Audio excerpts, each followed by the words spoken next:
भगवान राम 4 ही भाई क्यों थे? 3 या 5 भी तो हो सकते थे। पर यदि भगवान ने अवतार लिया था और वह लीला दिखा रहे थे तो 4 ही भाई क्यों? हमारे कोई भी चीज विदाउट लॉजिक नहीं है। और राम ही क्यों गए थे वन? और राम के साथ लक्ष्मण ही क्यों गए? घर में जब हम राम दरबार मंगाते हैं तो राम लक्ष्मण ही होते हैं और साथ में सीता जी और हनुमान जी होते हैं। और भरत ने ही खड़ाऊ रख के क्यों शासन किया? शत्रुघ्न ही अयोध्या में क्यों रहे? तो आपने सुना होगा, परंतु एक बिंदु, चूंकि आज उनकी माता जी का नाम सुमित्रा था तो मुझे याद आया कि राम किसके पुत्र थे?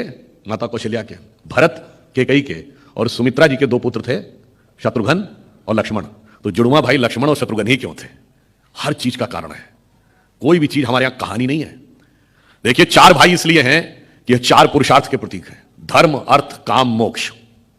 भगवान राम धर्म के प्रतीक हैं, शत्रुघ्न अर्थ के प्रतीक हैं, लक्ष्मण काम के प्रतीक हैं, भरत मोक्ष के प्रतीक हैं। और यदि धर्म की स्थापना होनी है तो वो राज सत्ता में बैठ के नहीं होगी, वन में जाकर होगी। इसलिए राजा राम, भगवान राम राजा राम बन के नहीं बनते, वनवासी राम बन के बनते हैं। इसलिए वो वन में जाएंगे।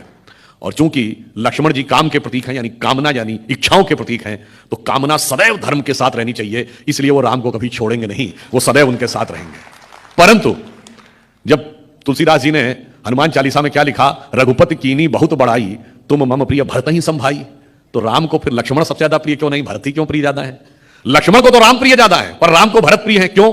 भरत मोक्ष के प्रतीक हैं। धर्म को सबसे प्रिय कौन है? मोक्ष। और भरत जी खड़ाऊ रख के शासन क्यों करते हैं?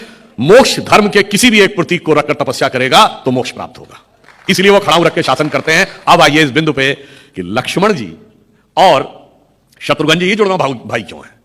क्योंकि एक काम का प्रतीक है, एक अर्थ का प्रतीक है। कामना और अर्थ जुड़वा भाई है, ये कभी अलग नहीं हो सकते हैं। क्योंकि अर्थ आप तभी प्राप्त, यानी अर्थ का अर्थ होता है कि इच्छाओं की पूर्ति, इच्छा और इच्छा की पूर्ति, ये तो जुड़वा है, ये तो कभी अलग नहीं हो सकते। इसलिए दोनों एक ही मां से होंगे, दोनों कभी अलग नहीं होंगे। परंतु जब धर्म का काम करना होगा तो कामना को धर्म के साथ, लक्ष्मण राम के साथ, और शत्रुघ्न अर्थ कभी राजधानी नहीं छोड़ सकता, तो अर्थ सेवा के साथ, अर्थ सेवा में लगा रहेगा तब धर्म के साथ होगा। कामना धर्म के साथ लगी रहेगी तब धर्म की स्थापना होगी।